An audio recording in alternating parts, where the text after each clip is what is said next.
بسم الله الرحمن الرحیم. السلام علیکم دوستانو، رفیع الله امیری متاسو سره د پوهنتون له خوا نه د نن درس مو دوستانو د ګرافیک ډیزاینینګ څلورم الیمنټ چې عبارت له ټیکچر څخه دی دغه تاسو ته زه وړاندې کوم. نو راځو دوستانو مخکې ځو چې ټیکچر دی څه شی او په ګرافیک ډیزاینینګ په کوم ځایونو کې ترې استفاده کیږي.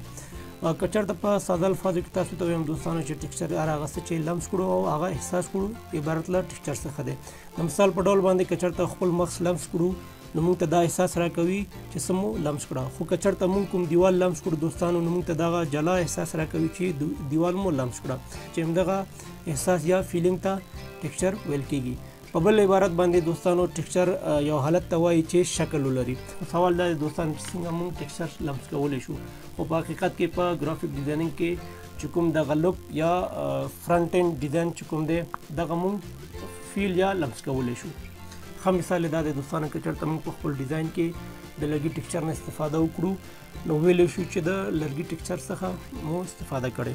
نو د تعریف نه دا معلومیږي دوستانو چې د ټیکچر څخه په ګرافیک ډیزاینینګ کې د ښکلا لپاره ترې استفاده کیږي چې په دوه ډوله باندې ویشل کیږي چې عبارت له ایمیج ټیکچر څخه دی او بل چې دی دوستانو پټرن ټیکچر څخه دی. نو راځو یو په یو باندې دغه هم تاسو ته زه تشریح کوم. نو اول د ایمیج ټیکچر ته هغه ټیکچر ته ویل کیږي چې منظم نه وي، چې د ارګانیک شیپ، جیومیټریک شیپ او د کلر یا رنګ څخه جوړ شوی وي. دلته مې تاسو ته پاک سي ښودلی دوستانو چې دلته یو ونه دی، دا ونه ګورئ دغه یو ټیکچر دی چې منظم نه دی.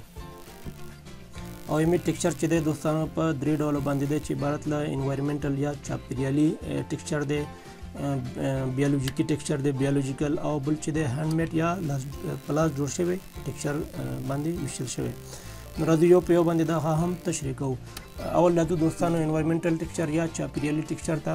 هغه ټیکچر ته ویل کیږي چې په طبیعت کې دلته تاسو ته مې د ځمکې عکس ښودلی دا وګورئ دوستانو د ټیکچر چې کوم ډیزاین دی دې کې ښودلی تاسو ته داسې یو منظم شکل نه لري لیکن ټیکچر ورته ویلی شو. دویم ټیکچر چې دی عبارت له بیولوژیکل یا بیولوژیکي ټیکچر څخه عبارت دی. مطلب یې دغه دی دوستانو چې بیولوژیکي وي. ښه مثال یې دلته دا وګورئ دوستانو پاڼه ده او د حیواناتو چې کوم یو پوستکي دي دغه ټیکچر ته بیولوژیکي ټیکچر ویلی شي. دریم چې دی دوستانو هینډ میډ یا په لاس جوړ شوی ټیکچر څخه دی چې انسان هغه جوړ کړي. د مثال په ډول باندې دغه چرم چې دی یا سرمن دوستانو دا هینډ میډ چې انسان دا جوړ کړی. او بل چې دی دوستانو دغه دسکول یا پرس چې دی دا هم دلته تاسو ته د ټیکچر ډیزاین پکې کیښلی شوی دی. دا و د ایمیج ټیکچر درې قسمه ډولونه. اوس به راشو دوستانو دویم نوع چې د ټیکچر دی عبارت له پټرن ټیکچر څخه عبارت دی چې دغه یو منظم شکل ولري او همچنان څنګه چې ایمیج ټیکچر د ارګانیک شیپ څخه، جیومیټریک شیپ څخه او کلر څخه جوړ شوی دا همچنان همدغه درې شیپونو څخه او د کلر څخه جوړ شوی. د ښه مثال لپاره دوستانو دلته تاسو ته مې د قالین ډیزاین ښودلی چې هر یو شیپ هر یو پټرن چې کوم دی په منظم ډول باندې څو ځل تکرار شوی.